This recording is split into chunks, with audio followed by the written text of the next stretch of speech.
Bonjour, ici Clément Koulibaly, j'espère que vous allez bien.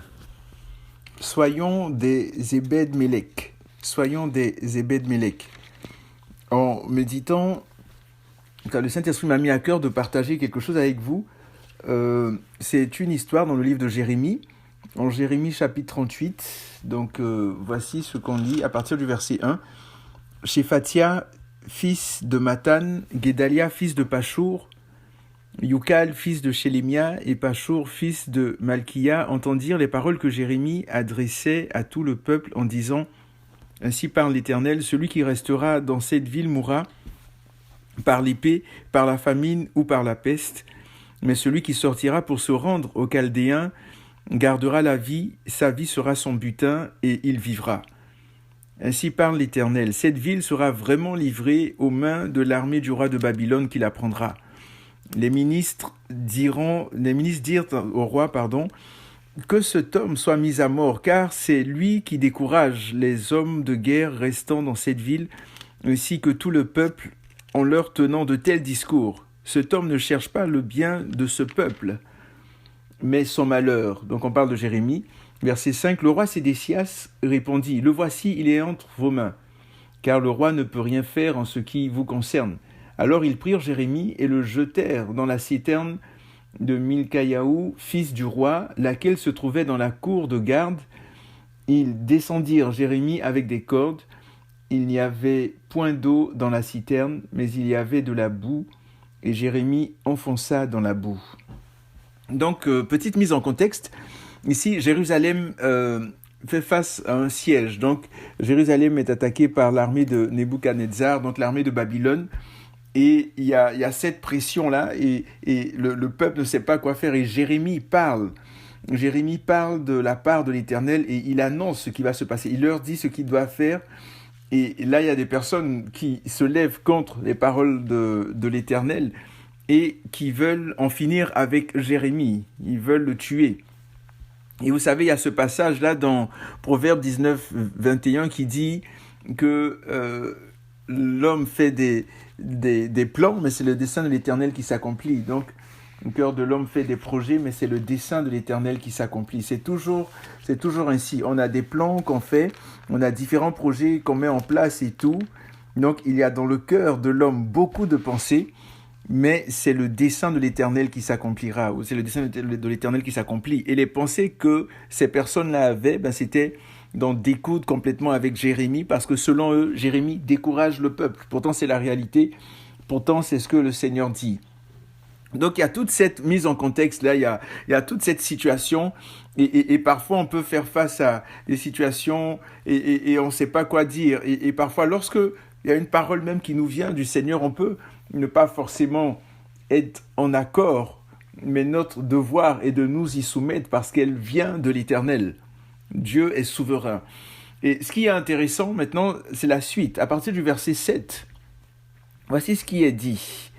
Ebed-Melech, l'Éthiopien semblant qui était dans le palais du roi, apprit qu'on avait mis Jérémie dans la citerne.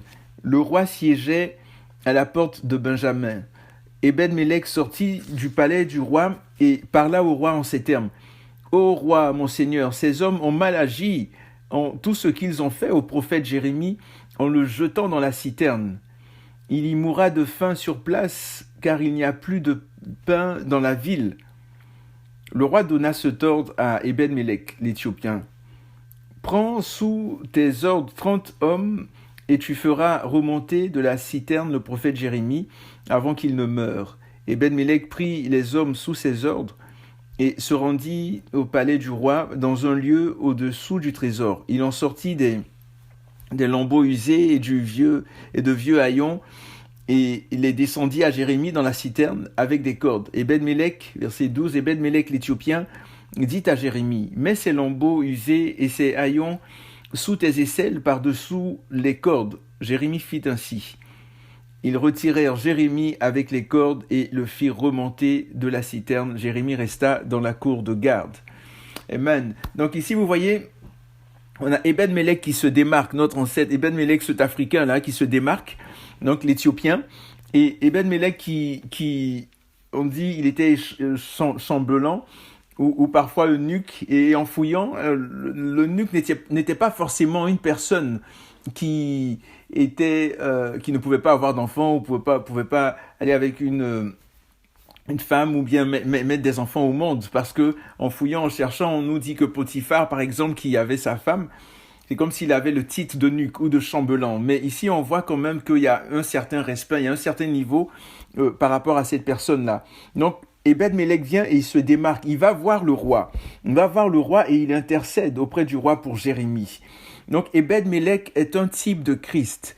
Christ qui est notre avocat. Dans 1 Jean chapitre 2, verset 1, nous dit clairement que Christ est notre avocat. Et Ebed-Melech est un type de Christ. Ebed-Melech est une préfiguration de Christ qui vient pour intercéder pour nous, qui vient pour nous défendre. Et ce qui est intéressant, c'est que on voit la situation de Jérémie qui était dans une citerne. Et ça nous fait penser aussi à Joseph, les frères de Joseph qui avaient jeté Joseph dans une citerne où il y avait de la boue. Et on voit vraiment un autre type de Christ ici encore en Ebed-Melech, dans la mesure où nous étions dans la boue de nos péchés. Vous vous rendez compte? Nous étions dans la boue de nos péchés et Christ est venu, notre avocat. Christ est venu pour nous sortir de la boue de nos péchés. Donc Ebed-Melech est une préfiguration, est un type de Christ qui est venu donc pour sortir Jérémie de cette boue dans laquelle des personnes l'avaient jeté dans cette citerne-là. Et donc, Ebed-Melech n'a pas froid aux yeux. Il vient et il intercède. Et il y a ce merveilleux passage dans Proverbe chapitre 31. Je vais le prendre, Proverbe 31 à partir du verset 8, qui est vraiment très intéressant. Et c'est vraiment l'esprit qu'avait Ebed-Melech. Dans Proverbe 31, il est dit « Ouvre ta bouche pour le muet. Ouvre ta bouche pour le muet, pour la cause de tous les délaissés. Ouvre ta bouche, juge avec justice et défends la cause du malheureux et du pauvre. » Et c'est ce qu'Ebed-Melech a fait, c'est ce que Christ a fait pour nous. Dans Matthieu 5, à partir du verset 4, il est dit « Heureux les pauvres en esprit, car le royaume des cieux est à eux. » Heureux les pauvres, donc les pauvres spirituellement, mais les pauvres aussi physiquement. Donc, on a besoin d'ouvrir notre bouche, de juger avec justice. Et toujours dans les béatitudes, dans Matthieu 5, à partir du verset 9, je crois, c'est ça, de Matthieu 5, à partir du verset 9, il est dit « Heureux serez-vous lorsque vous serez persécutés à cause de la justice, car le royaume des cieux est à eux, ceux qui sont persécutés. » Donc on a besoin véritablement de comprendre et de saisir que nous devons nous lever, comme Ebed-Melech, être des Ebed-Melech, nous lever face à l'injustice, nous lever face au trône, face aux principautés, face aux personnes qui font du mal aux autres. Nous lever, ne pas avoir peur, ne pas avoir froid aux yeux. Et notre Seigneur Jésus confrontait les pharisiens, confrontait le péché, confrontait le mal. Et nous avons à le faire. Le Seigneur nous appelle à cela. Et encore une fois, mettons-nous au pied du Saint-Esprit, mettons-nous au pied de Jésus, c'est lui qui nous donne ce courage, la force de le faire. Donc Ebed-Melech va voir le roi et lui dit « Ô roi, mon Seigneur, ces hommes ont mal agi en ce qu'ils ont fait. Il mourra sur place, car il n'y a plus de pain dans la ville, parce qu'il y avait le siège. Donc la ville était entourée des armées babyloniennes et tout. Et le roi, qui est assez inconstant, parce que le roi, il dit oui pour qu'on puisse jeter Ebed-Melech, Sédécias, qui dit oui, on peut le jeter dans la citerne. Et puis quand Ebed-Melech vient, là il dit oui, bon finalement vous pouvez le libérer. Et puis, par la suite, il demande des entrevues à Jérémie. Donc, il est quand même assez inconstant, ce roi-là. Et on a besoin d'être constant en tant qu'enfant de Dieu. Donc, le roi donna cet ordre, prends sous tes ordres 30 hommes. Ici, on n'a pas besoin de 30 hommes pour sortir quelqu'un d'une citerne. En fait, je pense que c'est une erreur au niveau des copistes. Donc, j'ai fouillé un petit peu dans différentes versions. Et il semblerait qu'il s'agit de plutôt 3 hommes. Voilà. Donc... je ne vais pas m'attarder dessus, sur le fameux 3 et tout, le Père, le Fils, le Saint-Esprit, etc. Allons de l'avant. Donc, Ebed-Melech prit les hommes et ils ont sorti, voilà, c'est ça, prit les hommes sous ses ordres, verset 11, et se rendit au palais du roi dans un lieu au-dessous du trésor. Il en sortit des lambeaux usés et de vieux haillons. Ici, d'autres versions qui disent il a pris de vieux vêtements, du vieux linge. Et ce que le Seigneur me montrait par rapport à ça, c'était que et il a pris ces vieilles choses-là pour sortir Ebed-Melech de son trou. Et ce que le Seigneur me montrait, c'était que le Seigneur se sert des choses viles, des choses faibles, pour nous amener à sa connaissance, pour nous faire sortir de la boue de nos péchés. Regardez ce qui est dit dans 1 Corinthiens chapitre 1, voilà, à partir du verset 17 au verset 31, c'est quand même assez long, mais je vais mettre l'emphase sur le verset 26. À partir du verset 26, il est dit « Considérez, frères, comment vous avez été appelés. Il n'y a parmi vous ni beaucoup de sages selon la chair, ni beaucoup de puissants, de nobles, mais Dieu a choisi les choses folles du monde pour confondre les sages. Dieu a choisi les choses faibles du monde pour confondre les fortes. Dieu a choisi les choses viles du monde pour celles qu'on méprise, celles qui ne sont pas, pour réduire à rien celles qui sont, afin que nulle chair ne se glorifie devant Dieu.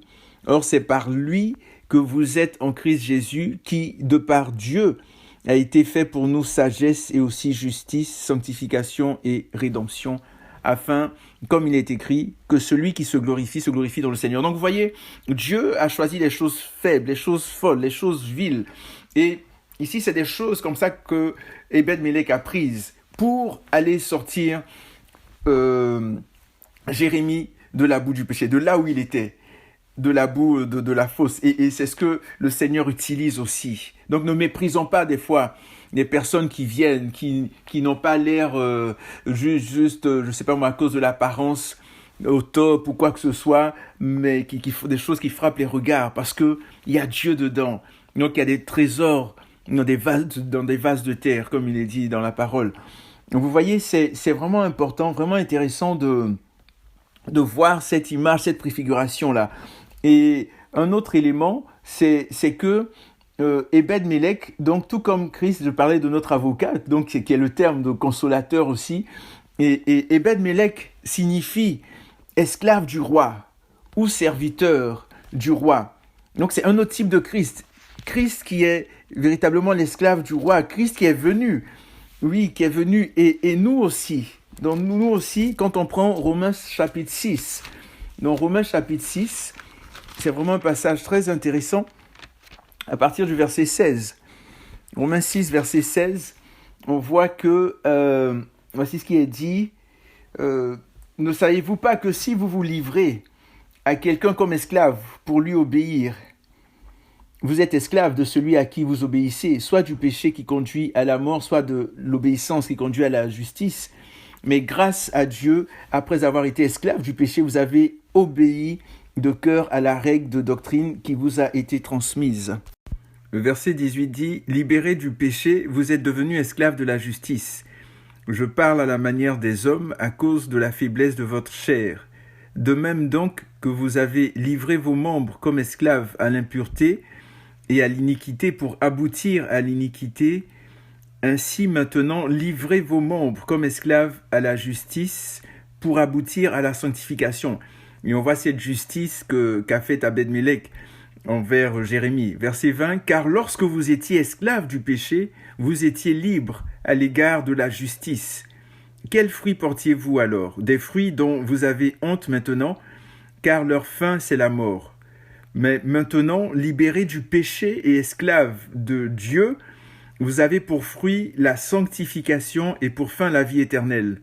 Car le salaire du péché, c'est la mort, mais le don gratuit de Dieu, c'est la vie éternelle en Christ Jésus, notre Seigneur. » Donc vous voyez, on a le verset 22 qui dit « Mais maintenant, libérés du péché et esclaves de Dieu, vous avez pour fruit la sanctification et pour fin la vie éternelle. » Donc Ebed-Melech, par son nom, confirmait vraiment cet aspect, ce que l'apôtre Paul est en train de décrire ici, que nous sommes véritablement esclaves du roi des rois, esclaves de Dieu. Et en étant cet esclave, le plus bel esclavage qui ne puisse exister, si vous me permettez le terme, et si vous me comprenez, c'est cet esclavage de Dieu, justement, d'être esclave de Dieu. Et pas seulement esclaves, mais nous sommes les fils et les filles de Dieu.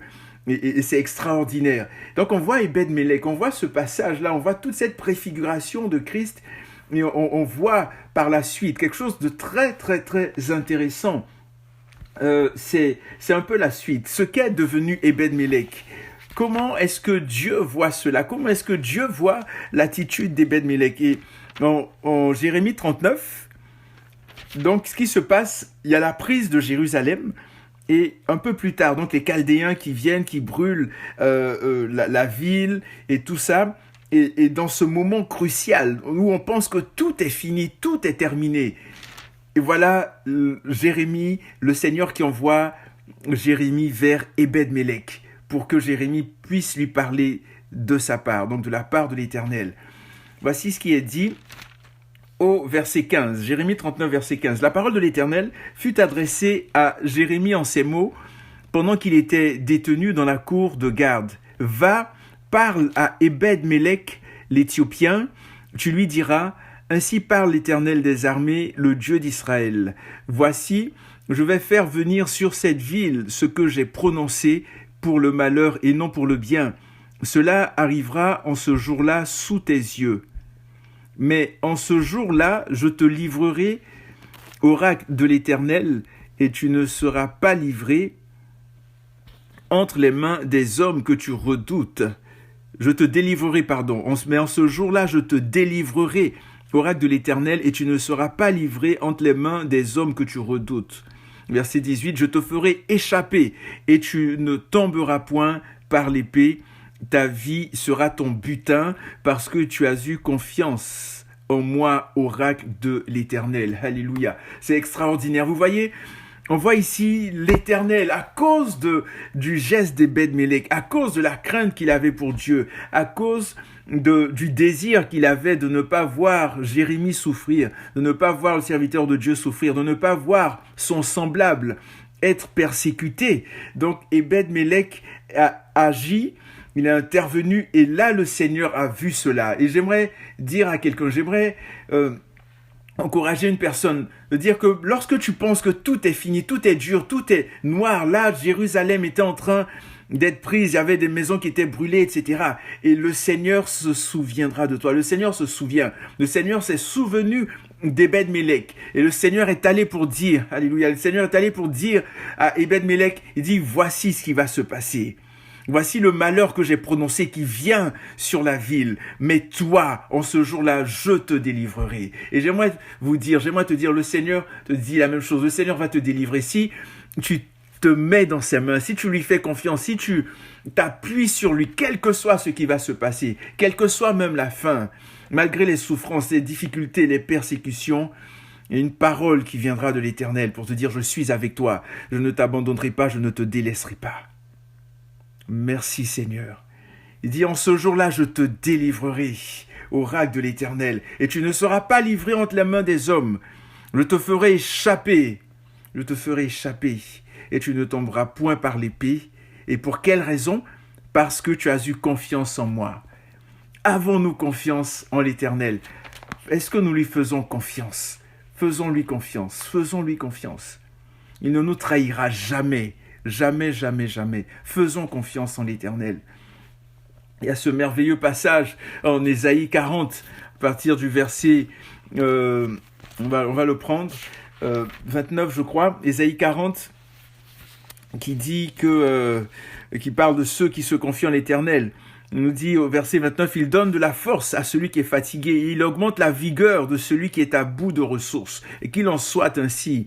Donc toi qui es fatigué, toi qui m'écoutes en ce moment, il dit, les adolescents se fatiguent et se lassent, et les jeunes hommes trébuchent bel et bien. Mais ceux qui espèrent en l'Éternel, donc ceux qui comptent sur l'Éternel, ceux qui font confiance à l'Éternel, donc ceux qui espèrent en l'Éternel renouvellent leur force. Ils prennent leur envol comme les aigles. Ils courent et ne se lassent pas, ils marchent et ne se fatiguent pas. C'est extraordinaire. Parce que le Seigneur, la parole fait dans nos cœurs, dans nos vies, ce qu'on peut voir, ce que le Seigneur nous montre à travers sa parole, les promesses qu'il a pour nous. Donc, attachons-nous au Seigneur. Vraiment, cachons sa parole dans nos cœurs et ayons faim et soif de lui. Donc, portez-vous bien, que Dieu vous garde, prenez soin de vous et surtout n'oubliez pas que Jésus revient très bientôt. À la prochaine.